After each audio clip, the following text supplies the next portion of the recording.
Hi friends, welcome to our channel. Last video பார்த்தீங்கன்னா நாம வந்து 8051 மைக்ரோ கண்ட்ரோலருடைய ஆர்க்கிடெக்சர் டயகிராம் பார்த்தோம். ஸோ இன்றைக்கி வந்து பார்த்திங்கன்னா நம்ம வந்து அந்த ஆர்க்கிடெக்சரில் இருக்கக்கூடிய ஒவ்வொரு பிளாக்காக நாம் பார்க்கலாம். ஸோ இந்த வீடியோவில் நம்ம வந்து பார்த்திங்கன்னா ப்ரோக்ராம் கவுண்டர் அண்ட் டிபிடிஆர் ஸோ அது மட்டும் நம்ம பார்க்கலாம். ஸோ 8051 மைக்ரோ கண்ட்ரோலரில் பார்த்திங்கன்னா டோட்டலாகவே வந்து ரெண்டு 16 பிட் ரெஜிஸ்டர் தான் இருக்குது. ஸோ அது என்னென்னு பார்த்திங்கன்னா ஒன்று வந்து ப்ரோக்ராம் கவுண்டர், இன்னொன்று வந்து பார்த்திங்கன்னா டிபிடிஆர். ஸோ இந்த வீடியோவில் இது ரெண்டை பற்றி தான் நம்ம பார்க்க போகிறோம். ஸோ ஃபஸ்ட்டு வந்து ப்ரோக்ராம் கவுண்டர் பற்றி பார்க்கலாம். இப்போது நமக்கு வந்து 8051 மைக்ரோ கண்ட்ரோலரில் பார்த்திங்கன்னா ரெண்டு விதமான மெமரி இருக்குது. ஒன்று வந்து பார்த்திங்கன்னா ரோம், இன்னொன்று வந்து ரேம். இதில் நம்ம ரோம் என்ன சொல்லுவோம் அப்படின்னு பார்த்திங்கன்னா ப்ரோக்ராம் மெமரின்னு சொல்லுவோம். ரேம் என்ன சொல்லுவோம்னு பார்த்திங்கன்னா டேட்டா மெமரின்னு சொல்லுவோம். ஏன் அப்படின்னு பார்த்திங்கன்னா நம்ம ரோமில் வந்து ப்ரோக்ராம் தான் நம்ம ஸ்டோர் பண்ணியிருப்போம். அதனால் வந்து ரோம் வந்து ப்ரோக்ராம் மெமரி. டேட்டாஸ் எல்லாமே எங்கே ஸ்டோரியாக இருக்கும் அப்படின்னு பார்த்தீங்கன்னா அதாவது நமக்கு ஆப்ரேட் பண்ணுறதுக்கு operation logical or arithmetic operation செய்கிறதுக்கான டேட்டாலாம் எங்கே ஸ்டோரியாக இருக்குன்னா ரேமில் ஸ்டோரியாக இருக்கும். அதனால தான் நம்ம ரேமை வந்து டேட்டா மெமரினும் ரோமை வந்து நம்ம ப்ரோக்ராம் மெமரி அப்படின்னு நம்ம சொல்கிறோம். ஸோ இப்போ இந்த மெமரியில் ப்ரோக்ராம் கவுண்டர் அப்புறம் டேட்டா பாயிண்டனுடைய ரோல் என்ன அப்படின்னு பார்த்தீங்கன்னா இப்போ நம்ம ப்ரோக்ராம் கவுண்டர் அது வார்த்தையிலே பாருங்கள் ப்ரோக்ராம் கவுண்டர்னு இருக்குது. அப்போ ப்ரோக்ராம் கவுண்டர் நம்ம ஷார்ட்டாக வந்து பிசி அப்படின்னு சொல்லுவோம். ஸோ இது வந்து பார்த்திங்கன்னா ரோமை மட்டும்தான் வந்து ஆப்ரேட் பண்ணோம். ஸோ எப்படின்னு நம்ம சொல்கிறோம் பாருங்கள். ஃபஸ்ட்டு நம்ம ப்ரோக்ராம் கவுண்டர் பார்த்துடலாம். இப்போ நம்மக்கிட்ட வந்து ரோம் இருக்குது.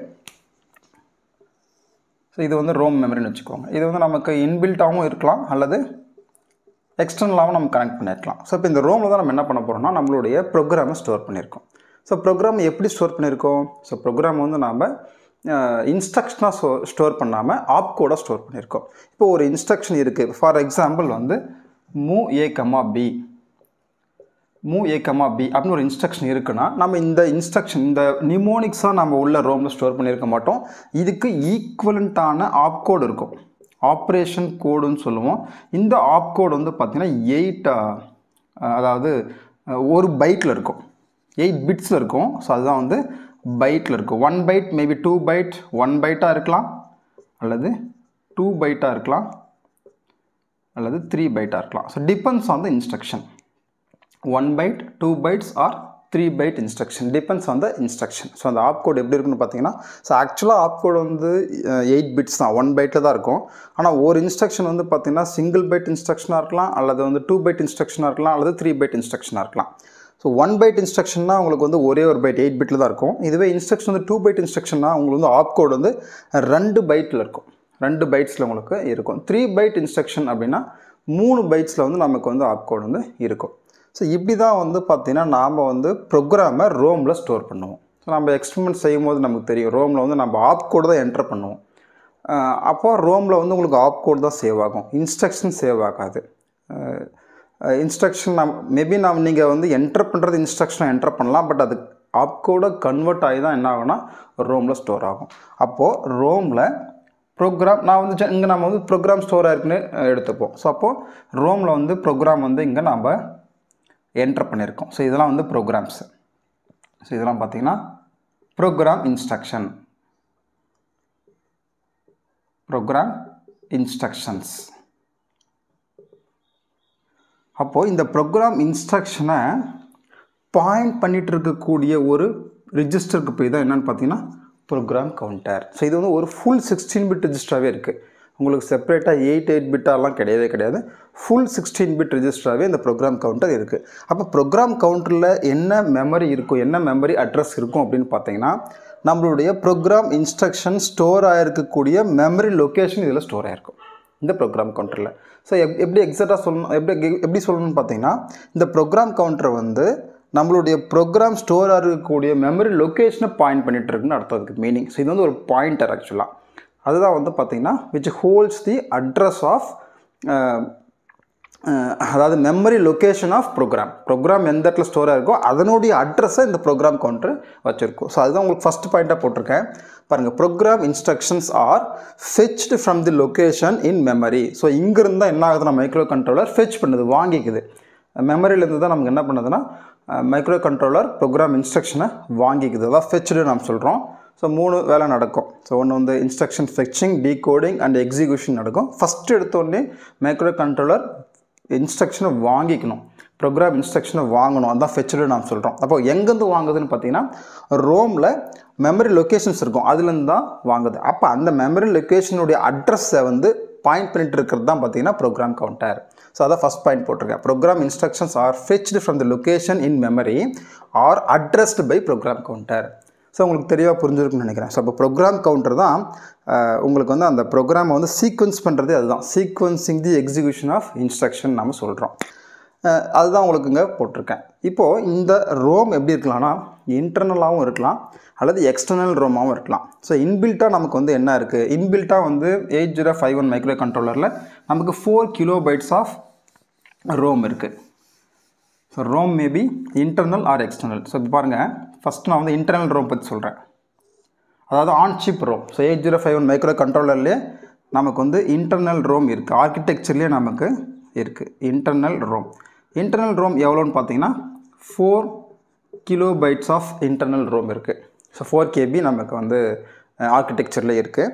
அப்போ இதை வந்து அக்சஸ் பண்ணுறதுக்கு எத்தனை பிட்ஸ் ஆஃப் அட்ரஸ் லைன்ஸ் நமக்கு வேணும்னு பார்த்தீங்கன்னா, ஸோ 4 இன்ட்டு கிலோ, கிலோன்றது 2^10, அதாவது 1024 பைட்ஸ் தான் வந்து பார்த்திங்கன்னா 1 KB. அப்போது நம்ம கேக்கு பதில் 2^10ன்னு போட்டுக்கலாம், 2^10 பைட்ஸு. ஸோ அப்போ பார்த்தீங்கன்னா 4ன்றது 2^2 இன்ட்டு 2^10. அப்போ டோட்டலாக 2^12 பைட்ஸ் இருக்குது. ஏன்னா இது 8 பிட் மைக்ரோ கண்ட்ரோலர். அப்போ ஒவ்வொரு மெமரி லொக்கேஷன்லேயும் உங்களுக்கு என்ன இருக்கும், 8 பிட் ஆஃப் டேட்டா இருக்கும். ஸோ இன்னும் எக்ஸாக்டாக சொல்ல போனால் 8 பிட் ஒவ்வொரு மெமரி லொக்கேஷன்லேயும் 2, 3, 4, 5, 6, 7, 8. ஸோ ஒவ்வொரு மெமரி லொக்கேஷனில் உங்களுக்கு வந்து 1 பைட் டேட்டா இருக்கும். 1 பைட்னா 8 பிட் டேட்டா இருக்கும். அப்போது டோட்டலாக 2^12 பைட்ஸ் ஆஃப் மெமரி லொக்கேஷன்ஸ் இருக்கும் இதில் 4 கிலோபைட் மெமரியில். அப்போ இந்த இது வந்து ஒரு லொக்கேஷன், அதே போல் அடுத்த லொக்கேஷன் இருக்கும். ஸோ இது போல் எவ்வளோ இருக்கும், 2^12 மெமரி லொக்கேஷன்ஸ் நம்மக்கிட்ட இன்டர்னல் ரோமில் இருக்கும். அப்போ இந்த பர்டிகுலர் அப்போ அதை அட்ரஸ் பண்ணுறதுக்கு எத்தனை பிட் நமக்கு தேவைன்னா 12 அட்ரஸ் பஸ் நமக்கு தேவை, அல்லது 12 அட்ரஸ் லைன்ஸ் நமக்கு தேவை.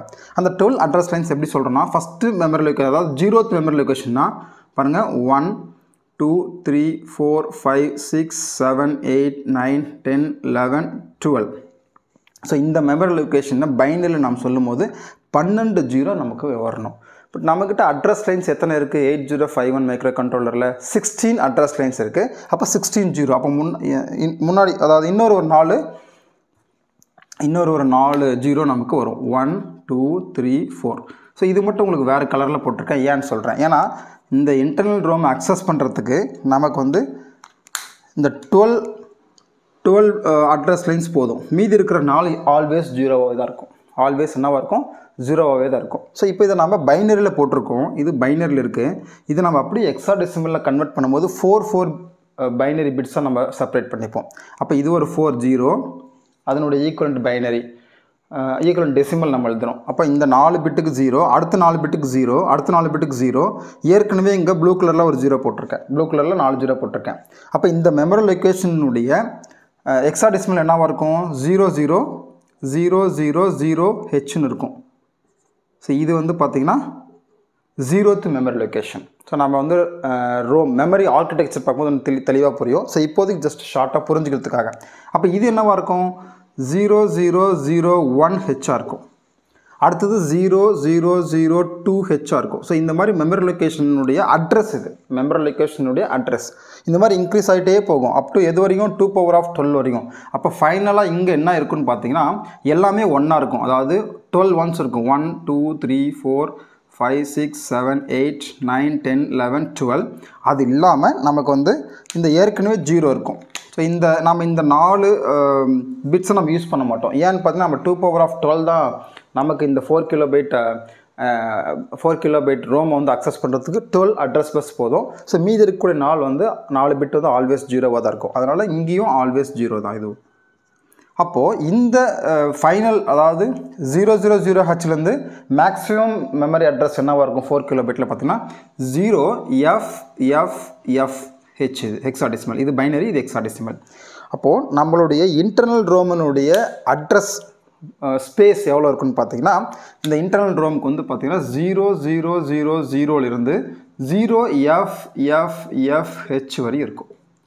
இதுதான் பார்த்தீங்கன்னா இன்டர்னல் ரோமனுடைய அட்ரஸ். அப்போ இந்த பர்டிகுலர் அட்ரஸ் ஸ்பேஸில் தான் நம்மளுடைய ப்ரோக்ராம் இன்ஸ்ட்ரக்ஷனை நம்ம ஸ்டோர் பண்ணியிருப்போம். ஸோ அதுதான் உங்களுக்கு அடுத்த பாயிண்ட்டாக போட்டிருக்கேன். Program ROM maybe internal. So அதனுடைய அட்ரஸ் ஸ்பேஸ் பாருங்கள் 0000H2 0FFFH வரைக்கும். சப்போஸ் இதுவே எக்ஸ்டர்னல் மெமரியாக இருந்தால் ஸோ மேக்ஸிமம் எவ்வளோ கனெக்ட் பண்ண முடியும்? டோட்டலாக 16 அட்ரஸ் லைன்ஸ் நமக்கு 8051 மைக்ரோ கண்ட்ரோலர் இருக்குது. அப்போ 2^16 நம்மளால் கனெக்ட் பண்ண முடியும். ஸோ இது வந்து எக்ஸ்டர்னல் ரோமாக இருந்தால் ஸோ நம்மக்கிட்ட வந்து மேக்ஸிமம் அட்ரஸ் லைன்ஸ் இருக்கிறது 16 அட்ரஸ் லைன்ஸ். 16 அட்ரஸ் லைன்ஸ் நம்மக்கிட்ட இருக்குது. அதனால் மேக்ஸிமம் நம்மளால் 2^16 பைட்ஸ் ஆஃப் ரோம் நம்மளால் கனெக்ட் பண்ண முடியும் எக்ஸ்டர்னலாக. மேக்ஸிமம் இவ்வளோ தான் நம்மளால் கனெக்ட் பண்ண முடியும். ஏன்னா நம்மக்கிட்ட 16 அட்ரஸ் லைன்ஸ் தான் இருக்குது. அப்போ டோட்டலாக இது பார்த்தீங்கன்னா 2^10ன்றது கிலோவுக்கு போய்டும். 2^6 பைட்ஸ் நான் போடுறேன். அப்போ டோட்டலாக பார்த்தீங்கன்னா 64 kilo bytes. 64 kilo bytes of external ROM என்னால் கனெக்ட் பண்ண முடியும். ஸோ அப்போ அதனுடைய அட்ரஸ் ஸ்பேஸ் எப்படி இருக்கும்? அதனுடைய அட்ரஸ் மேக்ஸிமம் அட்ரஸ் எவ்வளோ இருக்குன்னு பார்த்தீங்கன்னா எல்லாமே 0வாக இருக்கலாம், எல்லாமே 1ஆக இருக்கலாம். அப்போது எக்ஸ்டர்னல் ரோம் இங்கே போடுறேன் பாருங்கள். ஸோ கீழே கூட போடுறேன். ஸோ எக்ஸ்டர்னல் வந்து மேக்ஸிமம் 64 கிலோ பைட் இருக்கலாம். ஸோ இதுலேயும் 0லேருந்து 2^16 பைட்ஸ் வரை இருக்கும். 0லேருந்து 2^16 வரை இருக்கும். இன்னும் சொல்ல போனால் 0 to 2^16 -1 வரையும் தான் இருக்கும். ஏன்னா நம்ம 0லேருந்து ஆரம்பிக்கிறதுனால.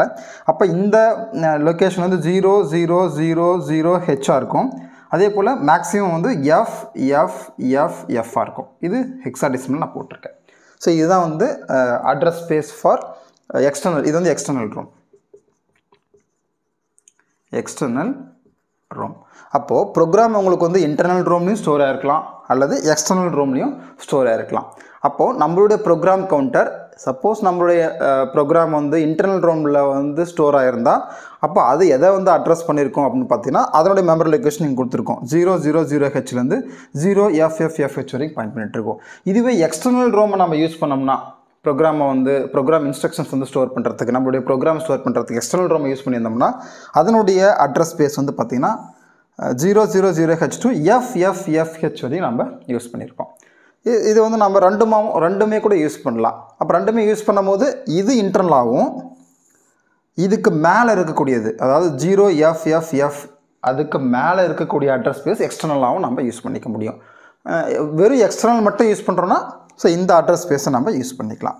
அப்போ ப்ரோக்ராம் கவுண்டர் நம்மளுடைய ப்ரோக்ராம் வந்து இன்டர்னல் ரோமில் இருக்கா எக்ஸ்டர்னல் ரோமில் இருக்கா அதுக்கு தகுந்தாற் போல் அந்த ப்ரோக்ராம் கவுண்டர் வந்து அட்ரஸ் வந்து ஹோல்டு பண்ணி வச்சுருக்கோம், அதாவது பாயிண்ட் பண்ணிகிட்ருக்கோம். நெக்ஸ்ட் பாயிண்ட் பார்த்தீங்கன்னா it is automatically incremented after every instruction is fetched. இப்போ ஃபஸ்ட் இன்ஸ்ட்ரக்ஷன் நம்ம ஃபெச் பண்ணுறோம். ரோமில் வந்து ஃபஸ்ட் இன்ஸ்ட்ரக்ஷன் இருக்குது. இப்போ இதை நாம் வந்து வாங்கிக்கிட்டோம், அதாவது மைக்ரோ கண்ட்ரோலர் வாங்கிடுச்சு. ஸோ இதுதான் ஃபஸ்ட்டு ப்ரோக்ராம் கவுண்டர் வந்து பாயிண்ட் பண்ணிகிட்ருக்கு. ஃபஸ்ட் இன்ஸ்ட்ரக்ஷனை ஃபெச் பண்ணிடுச்சு. அப்போ அடுத்த இன்ஸ்ட்ரக்ஷனுக்கு போகணும். நெக்ஸ்ட் இன்ஸ்ட்ரக்ஷனுக்கு வந்து ப்ரோக்ராம் கவுண்டர் போகணும். ஏன்னா அப்போ தான் நெக்ஸ்ட் இன்ஸ்ட்ரக்ஷனை வந்து மைக்ரோ கண்ட்ரோலரை வாங்கும். அப்போ இது எப்படி நடக்கும்னு பார்த்தீங்கன்னா ஆட்டோமேட்டிக்காகவே நடக்கும்.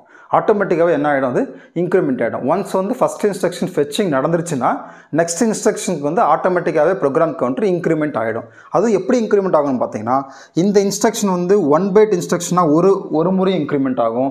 இதுவே 2 பைட் இன்ஸ்ட்ரக்ஷனாக 2 மெமரி லொகேஷன்ஸ் இன்க்ரிமெண்ட் ஆகும். இதுவே இந்த இன்ஸ்ட்ரக்ஷன் 3 பைட் இன்ஸ்ட்ரக்ஷனாக இருந்தால் 3 மெமரி லொகேஷன்ஸ் என்ன ஆகும்னா ஆட்டோமேட்டிக்காகவே இன்க்ரிமெண்ட் ஆகிடும். ஸோ இது வந்து நம்ம ப்ரோக்ராம் மைக்ரோ கண்ட்ரோலரே செஞ்சிடும், நம்ம எதுவும் மேனுவலாக பண்ண தேவையில்லை. நெக்ஸ்ட் வந்து பார்த்தீங்கன்னா it is the only register that does not have internal address. அதாவது மைக்ரோ கண்ட்ரோலரில் மேக்ஸிமம் எல்லா ரிஜிஸ்டர்ஸ்க்குமே வந்து பார்த்தீங்கன்னா இன்டர்னல் மெமரி அட்ரஸ்னு ஒன்று இருக்குது. இப்போ ஃபார் எக்ஸாம்பிள் போர்ட் 0 அப்படி இருக்குன்னா போர்ட் 0க்கு 80Hன்னு சொல்லுவோம். அதனுடைய இன்டர்னல் அட்ரஸ் வந்து போர்ட் 0க்கு 80H. ஸோ நம்ம போர்ட் 0ன்ற P0ன்ற நேமை யூஸ் பண்ணாமல் அதனுடைய அட்ரஸையும் நம்ம யூஸ் பண்ணி நம்ம ப்ரோக்ராம் பண்ணலாம்.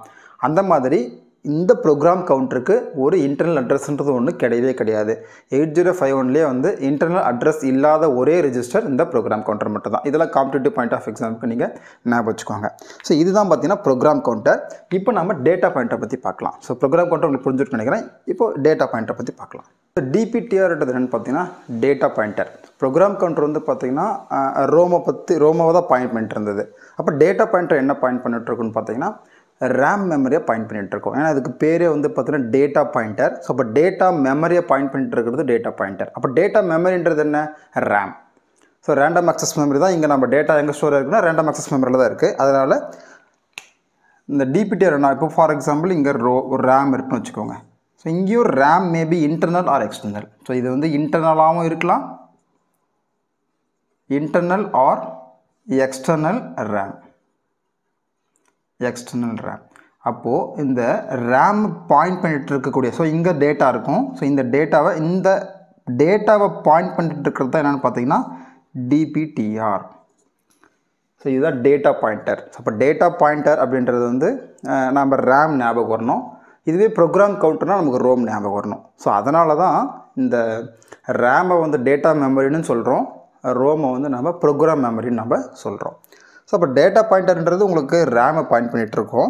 ஸோ இது எப்படி இருக்குது அப்படின்னு பார்த்தீங்கன்னா ஒரு சிங்கிள் 16 பிட் ரெஜிஸ்டராக இல்லை, 2 செப்பரேட் 8 பிட் ரெஜிஸ்டராக இருக்குது. அப்போ 2 செப்பரேட் 8 பிட் ரெஜிஸ்டராக தான் நமக்கு ஆர்கிடெக்சர்லேயே இருக்குது. அப்படி இப்போது ப்ரோக்ராம் கவுண்டர் வந்து உங்களுக்கு சிங்கிள் 16 பிட் அட்ரஸாகவே இருந்தது. ஆனால் டிபிடிஆர் எப்படி இருக்குன்னா 2 செப்பரேட் 8 பிட் ரெஜிஸ்டராக இருக்குது. ஸோ இது வந்து பார்த்திங்கன்னா டிபிஹெச், இது வந்து டிபிஎல். இதுக்கு தனியாக இன்டர்னல் அட்ரஸ் இருக்குது, இதுக்கு தனியாக இன்டர்னல் அட்ரஸ் இருக்குது. இன்னும் சொல்ல போனால் இதனோட இன்டர்னல் அட்ரஸ் 82, இதனோட இன்டர்னல் அட்ரஸ் 83H. அப்போ சிங்கிள் அட்ரஸாக இல்லை. இந்த இது வந்து 60, இது டிபிடிஆர் 16 பிட்டு டோட்டலாக. இந்த டோட்டலாக 16 பிட் எப்படி இருக்குது? 2 செப்பரேட், இது ஒரு 8 பிட்டு, இது ஒரு 8 பிட்டு. அப்போ லோயர் 8 பிட்டை நான் டிபிஎல்ன்னு நம்ம சொல்கிறோம், ஹையர் 8 பிட்டை நாம் வந்து டிபிஹெச்ன்னு சொல்கிறோம். நம்ம செப்பரேட்டாக இன்ஸ்ட்ரக்ஷனில் டிபிஹெச்சை கூட தனியாக யூஸ் பண்ணிக்கலாம், அதே போல் டிபிஎல்லையும் நம்ம தனியாக யூஸ் பண்ணிக்க முடியும். இந்த டிபிஹெச்சுக்கு தனியாக இன்டர்னல் அட்ரஸ் இருக்குது, டிபிஎல்லுக்கு தனியாக இன்டர்னல் அட்ரஸ் இருக்குது. ஆனால் ஃபுல்லாக இந்த 16 பிட்டு சேர்த்து ஒரே இன்டர்னல் அட்ரஸ் அதுக்கு கிடையாது. ஸோ இதுதான் வந்து டிபிடிஆருக்கும் ப்ரோக்ராம் கவுண்டருக்குள்ள வித்தியாசம் மெயினாக. ஸோ இன்னொன்று பார்த்திங்கன்னா நம்மளுடைய ப்ரோக்ராம் கவுண்டர் ஆட்டோமேட்டிக்காகவே என்ன ஆகும்னா இன்க்ரிமெண்ட் ஆகிடும். ஆனால் டேட்டா பாயிண்டர் அப்படி கிடையாது. டேட்டா பாயிண்டர் நாம் தான் வந்து இன்ஸ்ட்ரக்ஷன் வழியாக அதை இன்க்ரிமெண்ட்டோ டிக்ரிமெண்ட்டோ நம்ம செய்யணும். ஸோ இதுதான் வந்து மெயின் டிஃப்ரென்ஸ். ஸோ அதான் உங்களுக்கு வந்து கொடுத்துருக்கேன் பாயிண்ட்டாக. DPTR is made up of 2 8 bit registers, DPH and DPL. ஆனால் ப்ரோக்ராம் கவுண்டர் அப்படி கிடையாது, single 16 bit register. Next data pointer is under the control of program instruction. நம்ம இன்ஸ்ட்ரக்ஷன் வழியாக தான் நம்ம என்ன பண்ணணும், அந்த டேட்டா பாயிண்டரை இன்க்ரிமெண்ட்டோ டிக்ரிமெண்ட்டோ நம்ம செய்யணும். ஸோ இன்னொன்று பார்த்திங்கன்னா இந்த டேட்டா பாயிண்டர் மூலமாக தான் நம்ம என்ன பண்ணுவோம், டேட்டாவை சிபியூக்கும், அதாவது 8051 மைக்ரோ கண்ட்ரோலருக்கும் சிபியூக்கும், அதாவது ஏஐ கூட சொல்லிக்கலாம், நம்ம சிபியூக்கும் ரேமுக்கும் வந்து நம்ம ட்ரான்ஸ்ஃபர் பண்ணுவோம் பை யூஸிங் டிபிடிஆர் யூஸ் பண்ணி தான். டிபிடிஆர் இல்லைன்னா நம்ம டேட்டாவை ரேமுக்கும் சிபியூக்கும் நம்ம வந்து ட்ரான்ஸ்ஃபர் பண்ண முடியாது. அதே போல் it does not have single internal address. So நான் முன்னே சொன்னேன் இல்லைங்களா, இந்த டிபிடிஆர்ன்றது ஒரு 16 பிட் ரெஜிஸ்டர். இந்த 16 பிட்டுக்கும் சேர்த்து ஒரே அட்ரஸ் இன்டர்னல் அட்ரஸ் கிடையாது, தனித்தனியாக தான் இருக்குது. டிபிஹெச்சுக்கு தனியாக இருக்குது, டிபிஎல்லுக்கு தனியாக இருக்குது. இது வந்து மெமரி அட்ரஸ். ஸோ இதை நம்ம பின்னாடி படிப்போம், இப்போ நீங்கள் கன்ஃபியூஸ் பண்ணிக்க வேண்டாம். ஸோ இதுதான் வந்து இன்னொரு பாயிண்ட் பார்த்தீங்கன்னா, இதை நீங்கள் வந்து டிபிடிஆர்னு சொல்லிட்டு ஃபுல் 16 பிட் நேமாகவும் யூஸ் பண்ணிக்கலாம், இல்லைனா நீங்கள் வந்து 8 பிட் நேமாகவும் யூஸ் பண்ணிக்கலாம். டிபிஹெச் டிபிஎல்லாவும் நம்ம யூஸ் பண்ணிக்கலாம். அப்போது டிபிடிஆர்னு ஃபுல்லாக யூஸ் பண்ணிக்கலாம், அப்படி இல்லைனா டிபிஹெச் டிபிஎல்னு யூஸ் பண்ணிக்கலாம், அப்படி இல்லைனா நம்ம டிபிஹெச்னுடைய அட்ரஸை நம்ம இன்ஸ்ட்ரக்ஷனில் யூஸ் பண்ணி ப்ரோக்ராம் பண்ணிக்கலாம். ஸோ இதுதான் பார்த்தீங்கன்னா டேட்டா பாயிண்டர். அப்போ உங்களுக்கு வந்து ஃபைனலாக வந்து பார்த்தீங்கன்னா டேட்டா பாயிண்டர் அப்படின்னா ரேம் ஞாபகத்துக்கு வரணும், டேட்டா மெமரி ஞாபகத்துக்கு வரணும். ப்ரோக்ராம் கவுண்டர் அப்படின்னா ரோம் ஞாபகத்துக்கு வரணும், ப்ரோக்ராம் மெமரி நமக்கு ஞாபகத்துக்கு வரணும். ஸோ நெக்ஸ்ட் வீடியோவில் நம்ம வந்து ரிஜிஸ்டர்ஸ் பற்றி பார்ப்போம். எத்தனை ஜென்ரல் பர்பஸ் ரிஜிஸ்டர்ஸ் இருக்குது 8051 மைக்ரோ கண்ட்ரோலர் அப்படின்றத நெக்ஸ்ட் வீடியோவில் பார்க்கலாம். Thank you friends.